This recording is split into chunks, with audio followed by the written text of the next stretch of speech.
दिनै नोंथांनि चेनेलनि जगेदि coordination committee for BTR accord implementation of XNDP निफ्राय आङो माखासे बाथ्रा बुंनो नागिरदों। बे जाथाया दुखुनांथाव। निउसनि गेजेरजों टिभि चेनेलनि गेजेरजों दाखालि 10 तारिखाव मोनसे दुखुगोनां जाथाय रादाब ओंखारदों। बेनो जाबाय सेन्ट्रेल जेलाव थाबाय थानाय NDP नि प्रेसिडेन्ट डिआर नाब्ला बिथांनाव बुहुमनाङै गिख्रंथाव कभिड बेमारा सन्देरदों होननाय बाथ्राया दुखुनांथाव। बेजों लोगोसे गुवाहाटीआव थानाय दिनै जायफोर जांख्रिथायारि लोगोफोर दाबो बिथांमोनाबो 11 जन बिथांमोनावबो दिनै कभिड बेमारा हाबदों। गासै 19 जन होननानै खबर मोनदों।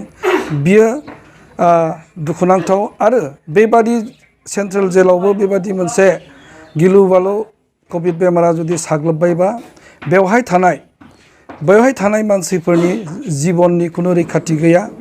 जों मिथियो, आंबो सासे गोबां खेब जेलाव थाबाय थानाय सासे सुबुं हिसाबै जेलनि कन्डिशना जेलनि थासारिया माबादि बेखौ आं मिथियो। बेवहाय सेन्ट्रेल जेलानो जा डिस्ट्रिक्ट जेलानो जा नांगौनिफ्राय बारा दिनै इनमेट्सफोरखौ सोनानै दोननाय जायो।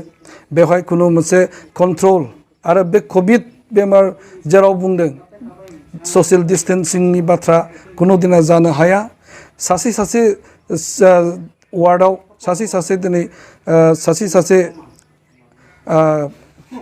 पुलिस दोननानै गार्ड दोननानै ससियेल डिस्टेन्सिंनि बाथ्रा बेखौ मालाबाबो फोलोमनो हाया। गतिके जोङो बेबादि मोनसे गिलु बालु थासारिनिफ्राय बासायनोब्ला बेवहाय थानाय इनमेट्सफोरखौ आरो स्पेसियेलि जिहेतु दिनै मोनसे बर'फोरनि मोनसे सुक्ति जालांबाय थांनाय जानुवारि 27 तारिखाव बे हिसाबै मोनसे सान्थि सुक्ति जानायनि उनाव रिभलुसनारि सुबुंफोरखौ दासिमबो जेलाव दोनबाय थानाया बियो जोंनि थाखाय दुखुनांथाव, लाजिनांथाव। जों बिनि थाखायनो coordination committee for Bodoland coordination committee for BTR accord implementation of XNDP दिनै बेखौ बिनिफ्राय खावलायनो सानो। जेलाव थानाय गासैबो इनमेट्सफोरखौ जिहेतु एकर्डआ जालांबाय पर्यायखौ बेलाव होनानै हगारनानै होनांगौ आरो बेखौ असम सरकारा भारत सरकारा बेखौ गोख्रैनो सिद्धान्त लानांगौ। नङाब्ला जेल सिङाव बेबादि बेमारनिफ्राय रावबो बारग'आ आरो बियो मोनसे दुखुनांथाव आरो गिलु बालु जाथाय होननानै आं सानो। मोनब्रैबो NDP दोलोआ थांनाय 10 जुनाव जों मोनसे कोअर्डिनेशनखौ दाफुंनानै लानो हायो। दाफुंनानै लानायनि उननिफ्रायनो आसाम सरकारजों NDP नि बिटिआर एकर्डआव थानाय क्ल'ज 9 नि सोमोन्दै जों बारे जों सावरायनाय जाबाय आरो बे सावरायनायाव जोङो माखासे सिद्धान्त लानो हादों। बेनो जाबाय मा जोंहा NDP फोरनि थाखाय एक्स ग्रेसिया मोननांगौ आरो मुंख्लंफोरनि थाखाय दिनै एक्स ग्रेसियाफ्रा दिनै मोननांगौ बेफोरखौ डिमान्ड खालामनाय जादों। आरोबाव जिहेतु जोङो हाथियारखौ लानानै सोमावसारग्रा मोनसे ग्रुपमोन, जोंनि केडार्सफोरनि मोदोमाव गोबां केसफ्रा नांनानै दङ। जोंजों लोगोसे सिभिलियान मानसिफोरनि पाब्लिकफोरहाबो दिनै केस दङ। बिनिखायनो बैफोर केसफोरखौ फारियै बोखारनो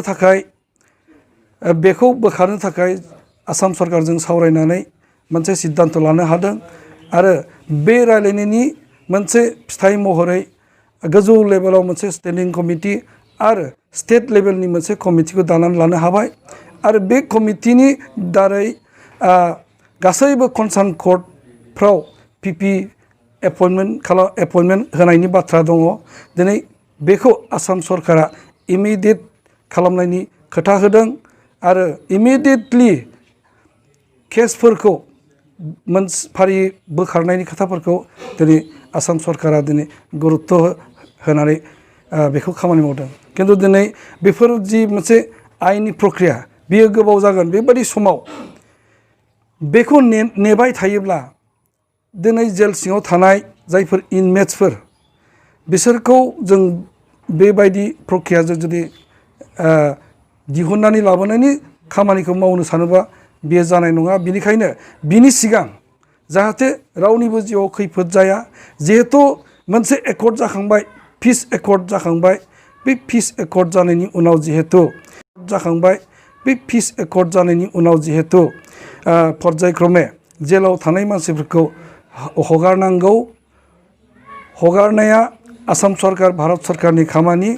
बेखौ जोङो कअर्डिनेशन कमिटिनिफ्राय जों बारे बारे बुंबाय थादों आरो बेबायदियै जोङो खामानिफोरखौ आवगायलांबाय थासिगोन।